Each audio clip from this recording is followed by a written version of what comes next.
miasa mafy ny fitoram-panjakana manao zay fomba rehetra nakanana ny firotsako fidin'ny candidat avy eo amin'ny fanoherana mba ahafahana mametraka ny olona izy ireo eo amin'ny toeram-ben'ny tanàna indrindra fa eny amin'ny renivohim-paritany sy renivohitry Madagasikara. Ohatra azo resaka amin'izany no sakanana ny firotsako fidin'ny Marc Ravalomanana tamin'ny alalan'ny tsy fanomezana taratasy 211 bis. Namoronana dossier makasika ny kolokolo ny ben'ny tanàna ny Antsiranana taorinina naterany taratasy firotsako fidina teny amin'ny OVEC. Araka ny fahitantsika miparitaka manerana ny gazety sy televiziona maro samihafa dia nomeloan'ny fitsarana 5 taona an-tranomezana sy lamandy 20 tapitrisa ariary. Ankoatr'izay notakena anangana orinasa ny candidat ben'ny tanànan'ny Mouvement Gasikara mba ahafahany sampana fitantanana ny hetra manome ny taratasy 211 bis. Maro dia maro ny ohatra azo tsapain'ny tanàna manoloana ny fanakatsakanana ataon'ny mpitondra fanjakana amin'ireo candidat avy amin'ny fanoherana na avy amin'ny tsy miankina. Fa ndao resantsika makasika ny fandavany OVEC ny firotsako fidin'ny Marc Ravalomanana tamin'ny ora farany. Ndao ary naoraka tato anatin'ny tambazotra tserasera sy televiziona maro samihafa ny fandavan'ny OVEC ny antota taratasy firotsako fidin'ny Andriamatoa filoha teo aloha Marc Ravalomanana. Vokatr'izay rehetra izay nivoaka tamin'ny fangina ny parrain Auguste Richard, solombavam-bahoaka sy teny randrena soloniaiko, Lalatina Rakotondrazafy, enina dia mpampakateny seni azy Andriamatoa Soava Andriamarotafika nivoaka tamin'ny fanginany. Ho an'ny parrain Auguste Richard manokana dia mazavany azy madio tanteraka ny filoha teo aloha Marc Ravalomanana hoy izy. Ny tena marina nge mbola nanany filoha teo aloha Marc Ravalomanana vola ny fanjakana taoriny namotehana ny fananany tamin'ny taona 2020. Arak'izany izao sakatsakana ataon'ny fitondram-panjakana izao dia midika fa mitady sotasota amin'ny vahoaka malagasy izy ireo. Ny CENI zany amin'ny zavatra io contester io décision io de hita eo to fizay zany sy mesa tao fa za de veriko ndray sofoana ny zavatra teniko hoe tsy manana problème amin'ny fisky raha monsieur le président Marc Ravalomanana aza fangaro ny personne physique monsieur Ravalomanana sy ny personne morale société Tico na triple A na ny société hafa fa monsieur Ravalomanana ny président Ravalomanana de madio araketra matoa izy nahazo koa izy tamin'ny 2023 igny nahazo taratasy régularité fiscale ara-dalàna tsara izy madio zany igny anazy io 2024 koa zany mbola s'exigevle ny 2024 election amin'ny 2025 na zany zany efa vita koa efa milamigna amin'iny fa ny resaka Tico misy ino afangaro aminazy io ka io société de capitaux io misy lalàna amin'ny momban'io fa sy zay actionnaire ao de hoe zenao migny daholo fa ny fisky de miakina amin'olo individu izay le izy zany ary aza ny Tikony ny manambolana amin'ny fazakany fa nampidiriny tany amin'ny tondrozotra zany tamin'ny feuille de route tamin'le rotaka tamin'ny 2009 igny misy an'izay fa hoe be ny vola tokony hopehan'ny fazakany any amin'ny Tiko ka izay zany amin'io fa de asika zany de miandro de saisirany ny CENI indray zany ny candidat ny mandataire agnatin'ny 48 heures de 8 eo. Tsotra ny fandikany solombavam-bahoaka sy teny randrena soloniaiko manoloana ny fanakatsakana ny firotsako fidin'ny Andriamatoa Marc Ravalomanana amin'izao fotoana izao. Toy izao ny fehezanteny nozarainy tao amin'ny page Facebook ny tahotra n'olo lehibe indrindra. Fehezanteny tsotra no sady mazava ary azo andikana ny toejava-misy. Naneho ny fomba fijeriny ihany koa i Durlin Retognan, mpitondra fanjakana ho izy no mikasa ambolo korontana raha ny zava-misy ankehitriny no jerena. Mitady zay fomba rehetra anasarotana ny fikarakarana taratasy firotsako fidina ny fanjakana. Fifidianana mirindra sy lavitra ny korontana nefa novoy izy ny fitondram-panjakana isanandro nefa zao nataon'izy ireo. Sakasakanana amin'ny fikarakarana taratasy ireo mpilatsako fidina hoy izy ary mampiseho amin'ny vahoaka malagasy mihitsy fa fitondram-panjakana no mitady korontana. Fanampin'izay manana herijika hiatrehana ny fifidianana tsara ireo mpanohitra raha mitaha amin'ny antokony mpitondra. Tanjona iombonana ny akamaro anisa amin'ny fifidianana kominaly mba ahafahana mahazo olona maro anisa ihany koa. mbola mpitondra hatreto no maro anisa eny amin'ny Sénat hoy Durlin Retonian. Nampiseho fomba fijeriny ihany koa i Nicolas Andriamanantena. Lasa fanenjena olona iray ny didimpanjakana mikasika ny fifidianana ka tsy azo antoka intsony ireo rafi-pitantanana. Tsy misy azo amaevanina ireo taratasy takina amin'ny platsako fidiana amin'ity fifidianana communal ity hoy ity pahalalana ity Nicolas Andriamanantena. Mampametra-panontaniana hoy izy ny tsy nahazo ny filoha teo aloha Marc Ravalomanana ny certificat de régularité fiscale nefa nahazo izy tamin'ny taona 2024. Tena mampametra-panontaniana tokoa. Noho izany ny zavatra takina dia zao: mila ampahafantarina ny vahoaka arak'izany ny tena marina momba nyity raharaha ny filoha teo aloha Marc Ravalomanana ity fa mampanahy ny mety sy ny ambadika politika hoy Nicolas Andriamanantena raha naneho hevitra tamin'ny mpanao gazety. Tsara ampatsiavina itsika fa efa nivoy ity resaka makasika ny fanakatsakana ny platsako fidiana ity ny Tale Général FOIB ny fitantanana hetra na DGI Andriamatoa Germain tamin'ny 7 Aogositra lasa teo. Nampananteny izy fa tsy tokony ho isy ho izy fanelina kandida amin'ny alalan'ny tsy fanomezana tota taratasy 211 bis. Ary tsy hanome baiko anizaniza mingana ny kandida ho ben'ny tanàna izy araka nambarany nandritra ny fivoriana teny amin'ny Sénat tamin'ny 7 Aogositra 2024 lasa teo. Raha sanatrika misy zay zavatra izay hoy ity Tale Général ity dia afaka miantso azy mivantana raha tena misy tokoa ny faniliana kandida, indrindra fa tsy fanomezana ny taratasy certificat de régularité fiscale. Hitampoko hitam-pirenena fa tena mitranga tokoa zany faniliana kandida zany amin'ny alalan'ny tsy fanomezana taratasy fandoavan-ketra. Ndao aratsika kely ny teny izay nataony tamin'ny 7 Aogositra lasa teo. Za dia saky no miteny aminareo fa tsy misy zany hoe miandry baiko avy aty amin'ny DC na avy any amin'ny mihitsy, tsy misy zany. Mbola veriko eto tsy misy zany ary afaka miantso azy olona manana olana amin'izay hoe ianao Andriamatoa Tale Général dia tsy nanome baiko, manome baiko na azo omena ihany na tsy omena ny kandida aminy. Fa ny mahakasika manokana zany dia ny toerana zay ilatsahanao sy ny toerana zay andoavanao hetra dia samy hafa. Responsabilité an'ny ireo lehibe ny voketra zany fanomezana régularité fiscale zany. Mahakasika ny personne physique sy ny personne morale, mazava tsara ny voalazan-dalàna fa raha ianao personne physique ka manana action na part anatin'ny personne morale anankiray dia ny responsabilité-nao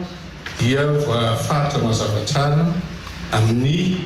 para zay nananao amin'ny orinasa. Tsy manala ny adidy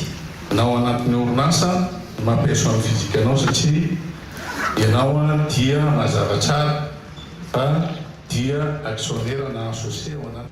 Ankoatr'izay nivoaka tamin'ny fahanginan'ny Sénat manoloana ny tsy fahazoan'ny Andriamatoa filoha teo aloha Marc Ravalomanana ny taratasy ketra. Ny mpampakaten'ny Sénat no niresaka tamin'ny mpanao gazety ary nilaza fa efa nandefa taratasy any amin'ny sampandrarahany hetra izy ireo. Ny votoatin'ny taratasy dia zao: nangataka ny antony tsy nahazoany Andriamatoa filoha teo aloha Marc Ravalomanana ny certificat de régularité fiscale mba hafahana miroso amin'ny dingana manaraka amin'ny firotsako fidiana ho ben'ny tanàna. Takina zany rehetra zany mba hafahana miroso amin'ny dinga manaraka izay takiny lalàna famaranana ny listra firotsako fidiana hoy ny mpampakaten'ny Sénat Soava Andriamartafika. No laviny avy eo anivon'ny Novek ny firatsako fidiana n'Andriamatoa Marc Ravalomanana izay manery ho kandida hifaninana ho ben'ny tanàna eto Antananarivo renivohitra. Lalàna tokoa dia mamaritra fa ny Sénat no totemy farany eo amin'ny famaranana ny listra ireo olona mahafeno fepetra ny amin'ny firotsako fidiana. Tsy ny andro izay teto anivon'ny Sénat fa androany alatsinainy ihany dia efa nanoratra any amin'ny sampanaraha-mpanjakana izay voakasiky ny antota taratasy tsy feno teo anivon'ny Novek dia ny sampanaraha misahana ny hetra izany ary dia miandry ny valiteny avy eo anivon'izany sapandrara misanany etra zany izay eto anivonseny mba ahafahana miroso amin'izay dingana hafa takin'ny lalàna eo amin'ny famaranana izany listra araka izay faniriny ny mpifanenana izany tsy atao tompotra amin'ny ono isika vahoaka satria betsaka ny resaka mandeha ka everina fa adidina iseny ny mitondra fanazavana araka izay voalaza sy ny faritan'ny lalàna izay tsy niseny avy hatrany ny mandray fanapahan-kevitra fa misy ireo fepetra takin'ny lalàna izay everiny seny fa rariny sy tsy nrahajainy dia miezaka manaja izany izay efa manoratra ary efa tafitany anivon'ny sapandrara misanany etra izay fangatahana iseny fangatahana moa zany ny antony mbola tsy namalina izy ireo na tsy nahazahoana ny matomarika karavanimana izay atota taratasy zay somary tsy memikevitra amin'izay famoram-pony seny izay lalatina Henriette Rakotondrazafy raha ny fanehoan-keviny tao amin'ny rindrin'ny Facebook ny manoloana ny fanomezana fotoana ny Andriamatoa Marika Ravalomanana 20 ora aminony ireo taratasy izay mbola tsy voangona ary fampiresahana teo amin'ny seny sy ny ratsa mandraika ny seny tsy mety amin'izay ny tena marina ho izy ny marina mitavozavoza tsy maleo ny lainga tsara latra naparitaka be nanao serasera mafy be makasika ny hoe fandavany ovaika ny ratsa mandraika ny seny ny filatsako fidiny ho ben'ny tanàna ny Antananarivo Andriamatoa Marika Ravalomanana sy ny Pombazy ny tena voizin'ireo dia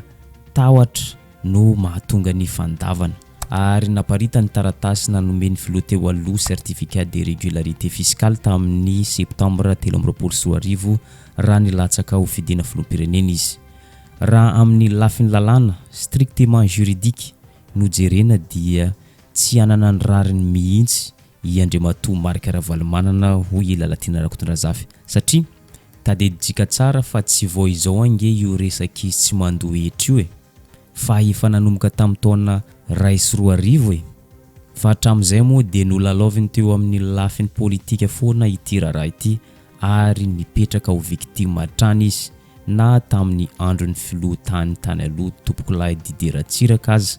ho an'izay natadidy dia nisy mihitsy aza ny fandorana ny dossier fiscaux ny tiko tamin'izany anka nandeferana foana no ny taotry ny fanjakana ny fandimby ny opinion publique sy ilay tsindry avy any ivelany hoe élection consensuelle et inclusive ka no ararotiny Andriamatoa filoha teo aloha Marika Ravalomanana foana ireo ary dia tsy nety nandoa etra mihitsy izy fa nisitraka foana ilay hoe tolérance administrative izay foto-kevitra iray eo amin'ny lafiny lalàna no ny filalaovana politika no fakafakain'ny lalatiana Rakotondrazafy izany tolérance publique zany ny atao hoe tolérance publique ho ilalatiana Rakotondrazafy nefa tsy zoka hoe tsy maintsy sitrahana fa afaka mampitsahatra izany foana ny sampandraram-panjakana voakasika ampatsiahivo kely fa vao nivoaka ny daty mpifidianany ben'ny tanàna dia efa namoaka fanambarana ny fohiben'ny mpitondrana momba ny hetra na nazava mihitsy makasika ny hetra fandovana hetra ho an'ny candidat te ilatsaka fanampin'izay mbola notohizan'ny lalatiana Henriette ihany ny fanehoan-keviny raha ny olo-pirenena modely ho izy sy madio fo entre parenthèse bonne foi Andriamatoa Marika Ravalomanana dia tokony nanao régularisation ny hetra tsy nalohany izy fa tsy nanao izany izy ary tsy hanao izany raha ny fahafantarana azy fa mbola mihevitra foana hitondra ny raharaha ity aty amin'ny sehatra politika tahaka ny fomba fanaony tamin'ny 20 taona mahery nisy ny olan'io araketra'io zay mbola tsy nijanona treo ity fanehoan-kevitra ity fa mbola nitohy ny malagasy ho izy dia olony fo dia alahelo azy rehefa mody manao victime izy ary mivoy hoe matahotra ny filatsany hono ny fanjakana ary mitady anetsika korotana koa izy mba ampirona ny opinion publique any aminy ka ampilefitra ny administration fiscale anome azy ilay certificat de régularité fiscale ny lalàna sy ny fitantanan-draharam-panjakana nge tsy misy sentiment raha ny tokony izy tsy mahalala an'izany matahotra voizina izany fa afaka miteny foana izy hoe tapitra amin'izay izany fandeferana izany na tolérance administrative izany fa ampiarina amin'izay ny lalàna na iza na iza na iza na iza. Mbola nanamafy ihany ny lalatiana Rakotondrazafy kanefa hoy izy ny zavatra izy dia tsy raharaha loatra ny lafiny lalàna izany ny opinion publique na ny marina aza ny sampandraram-panjakana momba ny hetra. Raha anao recours na fitoriana koa aza Andriamatoa Marc Ravalomanana mahalala tsara izy fa tsy andresy eo anoloan'ny fitsarana izany raha tena dossier no jerena ary raha tena arahana ny lalàna. Satria na inona no lazainy dia tsy nandoa hetra mihitsy aloha izy efa nanomboka tamin'ny taona 2020 ny point io resaka voalohany io. Na ilay fiarovantena hoe tsy misy fandraisan'ny hetra manokana ny etran'orinasa izay no hazavaina an-taratasy hoe note de consultation juridique. Raha ny fahitan'ny lalatiana Henriette Ntoejavamisy dia so guerre de communication no misy eto izy ka mahatonga ahy milaza hoe raha mitavozavoza ny serasera ny sampandraram-panjakana tsy aleo ny serasera ny Pombandravalumanana mihitsy izay efa avanana amin'ny fandaingana na filazana ny marina ampahany na fanelezana tsao mihitsy aza. Marina amin'ny ampahany hoy aho satria izy ireo mahalala tsara fa misy fanazavana tsara ilay taratasy certificat de régularité aparitany iny hoe na inona nahazo anino izy tamin'ny taona 2024 na dia tsy nandohetra aza fa mazava ho azy fa tsy entiny pomba azy any ampabemaso mihitsy ny fanazavana izay satria ho raveo ny stratégie ataony. Dia tsotra be amafiso ny serasera amin'ny sampandraram-panjakana momba ny hetra azavao mazava amin'ny vahoaka ny tena zava-misy marina dia avelao ho afaka andinika tsara ny vahoaka. Dia tsy tokony avela miaka fotsiny ilay fitondram-panjakana fa arovana raha manana ny marina. Ny ankilany manesika mafy ho ilalatiana Rakotondrazafy amin'ny serasera à outrance na misy mauvais foi manifeste tahaka ny mahazatra azy ireo aza. Ny andany ny asa mbola sahirana amin'ny zavatra hafa mihitsy angamba. Namarana ny lalatiana Rakotondrazafy ny resaka izay nataony tao amin'ny page Facebook dia so ny vahoaka moa mitazana mbola miandry ny vokatry ny fidinana ifotony marobe sy ny fitsidiana ny sampandrara isan-karazana hatreto. Sao lasa marina mitavozavoza eo tokoa e. Izay namarana ny lalatiana Rakotondrazafy ny fanehoan-keviny. Raha zoina zany dia tsy miombon-kevitra amin'ny fomba fijeriny seny izay hiezaka ametraka fandaminana sy fandalinana mahakasika an'ity toedrara ity ilalatiana Rakotondrazafy. Raha ny amin'ny manokana dia efa mazava fa tsy nandohetra i Marc Ravalomanana ary tokony alohany izany hetra tsy navoalohany izany nandritra ny fotoana maromaro zay. Etam-pamaranana dia zao araka ny fanaratsika teo dia mizarazara ny fanehoan-kevitry ny mpaneho hevitra politika.